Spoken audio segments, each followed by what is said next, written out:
Dedicated, understanding and caring person. Listens and explains, especially to Dad, who takes a little while to take it in. Has the patience of a saint, always has a smile on her face, and generally an all-round good person. On October the 5th, 2010, more than 50 general practice nurses from Barking and Dagenham and North London came together to celebrate their work and talk about the future. She is one of several nurses at this practice.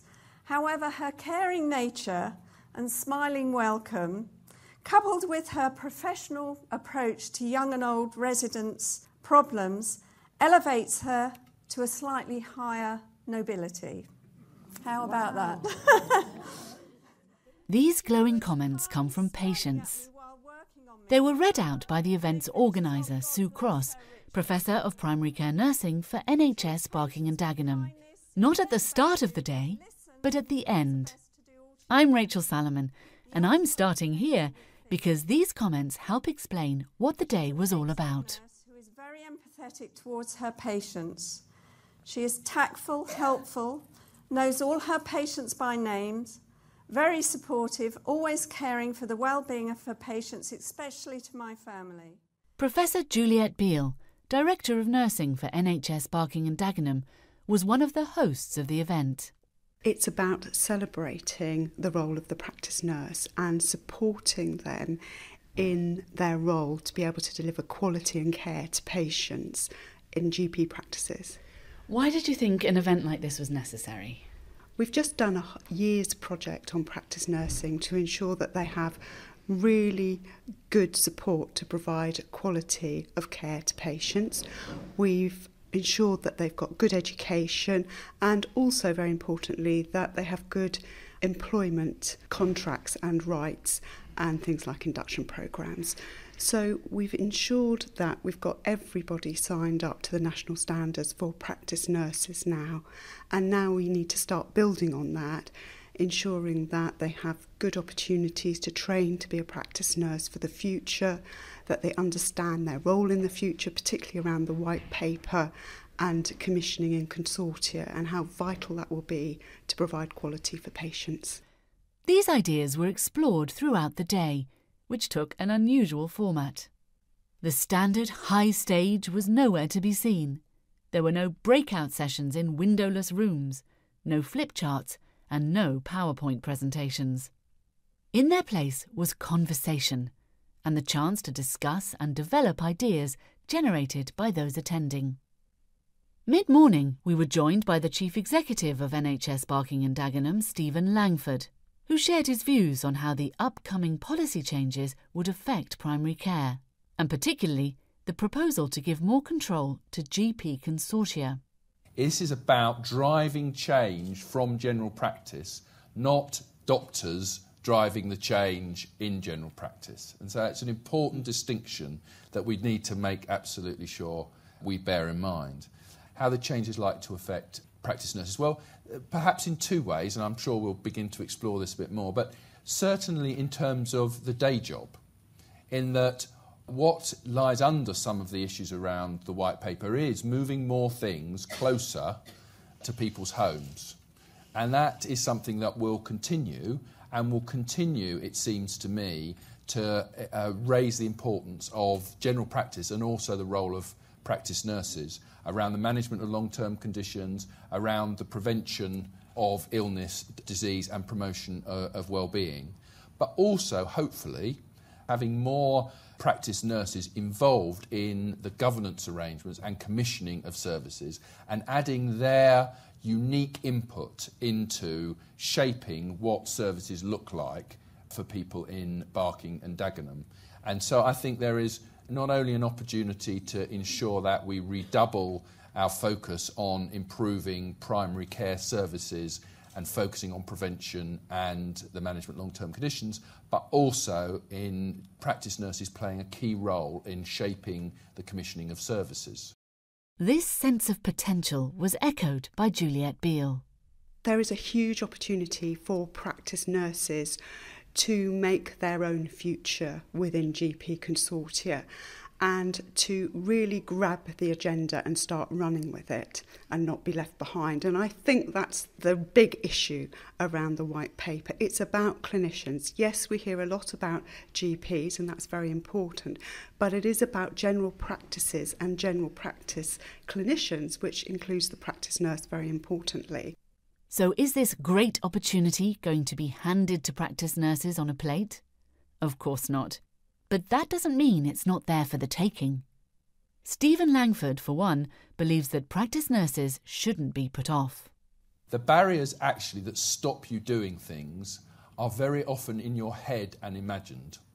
And the biggest constraints there are on how people get involved are your own imagination and the barriers you place in front of yourself. Now, that's not to say there aren't, in reality, some very practical and other big barriers for people getting involved, but particularly around these changes, where the Secretary of State quite purposefully, so far, has been very permissive about what can happen. I would suggest that it is even more important that people understand the imaginary or self-imposed barriers in and around achieving change as they do the real ones. Make sure that locally you get yourself at the table where decisions are made, so you can influence those decisions and not just wait to be asked, but actually put yourself out. The rewards will be enormous. I mean, that's guaranteed. Sue Cross, who firmly believes that nurses can make their voices heard in the new look health service. And those who do make the effort to get more involved may find themselves pushing at an open door. Delegates heard some reassuring words on October the 5th, including from Christine Beasley, the Chief Nursing Officer for England, who joined us in the afternoon and shared some breaking news. We're going to set up a group that's quite a small group, but that will bring together some key nurses in commissioning, but will also include the Practice Nurses Association, the RCN, other people, not so that it's a huge group, but a group that looks and considers, what are the things that we could do that would be helpful. There's only a few things we can probably do nationally, but what might they be? And I want people to tell me that, not for us to just dream it up ourselves. You must have thought a bit about what could be helpful. What kind of things will you expect this group to come up with? Well, I do think one of the areas that we should think about is, what are some of the leadership development needs, perhaps, of practice nurses? Just like general practitioners themselves, they've got on delivering very good local services. The future of commissioning is quite big, it's a very different world, and good people need some skills to work with this. So what are they? How could we help support that? How could we make that happen? Closer to home, it's a similar story. We thought some time ago about how good our professional advice was in Barking and Dagenham and whether, in fact, it was really cutting the mustard in terms of shaping services and driving things forward. And even before any of these white paper changes, we decided that actually we were going to stop the current professional advisory arrangements and relaunch our professional advice around what we're currently calling the Clinical Transformation Executive Committee. And that allowed a whole range of other professionals, including practice nurses, to get far more involved in and around shaping how we go around commissioning services. Now, we're at the beginning of that journey, but I think what that does do is to show a clear commitment from all of the professionals and the Primary Care Trust and the overall leadership, professional leadership, that it's really important that a broad range of professionals begin to shape these sort of issues. So I think, actually, we are on a journey that we have taken some steps on which clearly show that there is a belief in the professional leadership community that we will do better if we have a broader range of professionals guiding that commissioning ship. After an inspiring talk from Camilla Batman-Gelich, founder of the charity Kids Company, the day ended with an award ceremony honouring practice nurses in Barking and Dagenham who'd been nominated by their patients for their outstanding work. Remember the comments at the beginning of this podcast? All my clinic, friends, family like and love her. She's everyone's best nurse. She's such a caring lady and very concerned about my health. She gives my life meaning and helps me a lot with my diabetic situation and gives me a lot of hope. And the last comment I want to read out is, simply because she's the best. There were 2 Practice Nurse of the Year awards, one by Samantha Trimmer and Linda Cousins. The other prize was for the best idea, and the winning entry from Nora Rowe suggested this: that every surgery should set up a system whereby patients who are admitted as an emergency to hospital are reviewed on discharge by the practice nurse in the surgery to see if the emergency episode could have been prevented and can be prevented from happening again. Organisers said they hoped delegates would implement that idea in their own practices. So, a day of information and inspiration. Did it have the desired effect? Just thought it was very inspiring and very positive for the future of practice nursing. Very inspirational. Yeah, I feel inspired to continue with my practice and to make changes where I can and to hopefully provide better care for the patients. I thought today it was a very exciting day. It's the approach that they had to the conference was very different to any other one that I've ever been to. And the buzz and the interest, the energy and the passion that I felt there was fantastic. It's a great day, really successful. It was very nice and very inspiring. Meeting other nurses from different backgrounds, talking to other people, seeing what they think, and giving you more ideas, and it enlightens you, because when you're working on your own, you just think, I'm on my own. Yeah, but I really enjoyed the day. It was lovely.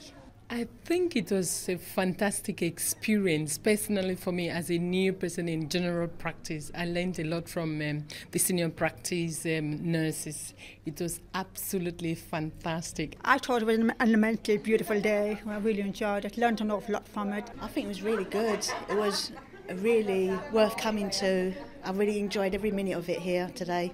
I thought it was really good. I think often you go to things like this thinking, oh, it's another study day and probably it'd be a waste of time. But this was actually excellent. And I think what was excellent about it was people discuss things that don't normally get discussed. Yeah, it's been very good. And we were so well looked after from beginning to end. I felt really like everybody looked after us so well. And the food was lovely. The practice nurses were asked to fill in action cards included in their delegate packs, detailing real plans for the future. Organisers say they're looking forward to seeing what those action cards say. Thanks for listening, and goodbye.